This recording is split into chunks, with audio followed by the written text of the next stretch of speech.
Salut, bienvenue sur la chaîne du Tracker des livres. Aujourd'hui, c'est une vidéo coup de cœur, ce polar, Fais-le pour maman, de François-Xavier Diard chez Pocket. Là, je me suis pris une grande claque. D'abord parce que je ne m'attendais pas du tout à ça. J'étais vraiment... voilà, quand ça a commencé comme ça, je vous la fais courte, hein, ça commence pendant les années 70. Sébastien vit avec sa grande sœur Valérie, avec qui il chamaille tout le temps. On sent que c'est pesant quand même, hein. Et leur mère. Et parce que leur père est parti, on se rend compte que c'est quand même une famille où il s'est passé beaucoup de violence dans tous les sens du terme.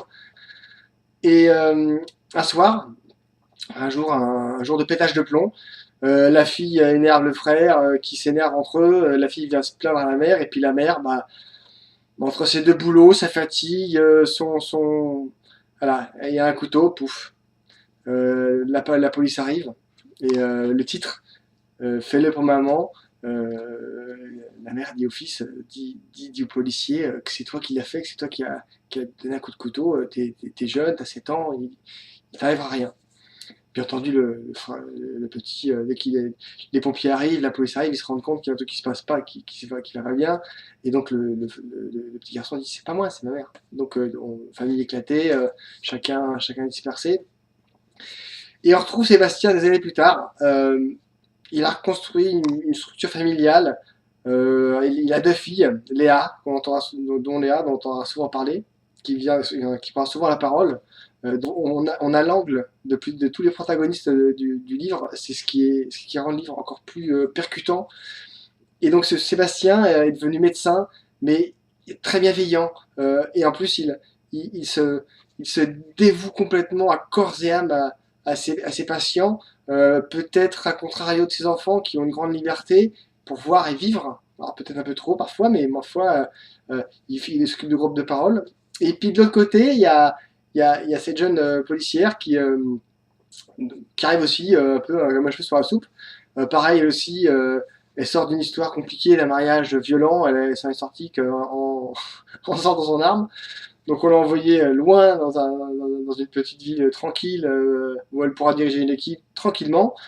Bien entendu, bah, qu'est-ce qui se passe aussitôt arrivé, bah, il y a des enfants qui meurent d'une mort pas tout à fait normale.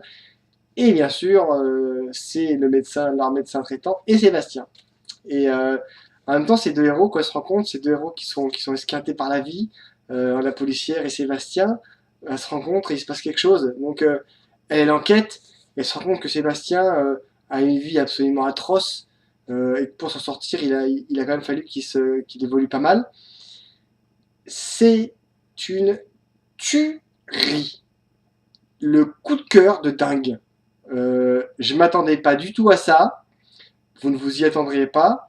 Au fur et à mesure de l'histoire, on en apprend de nouvelles. Euh, et ça se termine. On en termine comme deux ronds de flanc. L'auteur a réussi à nous tailler en rondelles, à garder jusqu'au bout de la dernière page, la dernière ligne, dernier mot. On termine ce bouquin et on fait ah, il nous a eu. C'est un vrai bon roman. Il n'y en a pas un, vous voyez, c'est pas un énorme pavé, mais c'est une vraie réussite. Je le remontre. Allez-y, fais-le pour maman.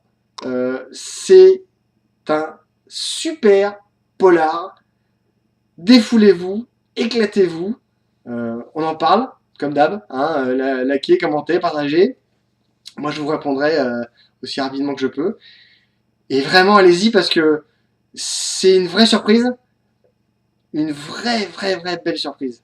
Donc allez-y, bonne lecture. Moi, je repars en track. À bientôt. Au revoir.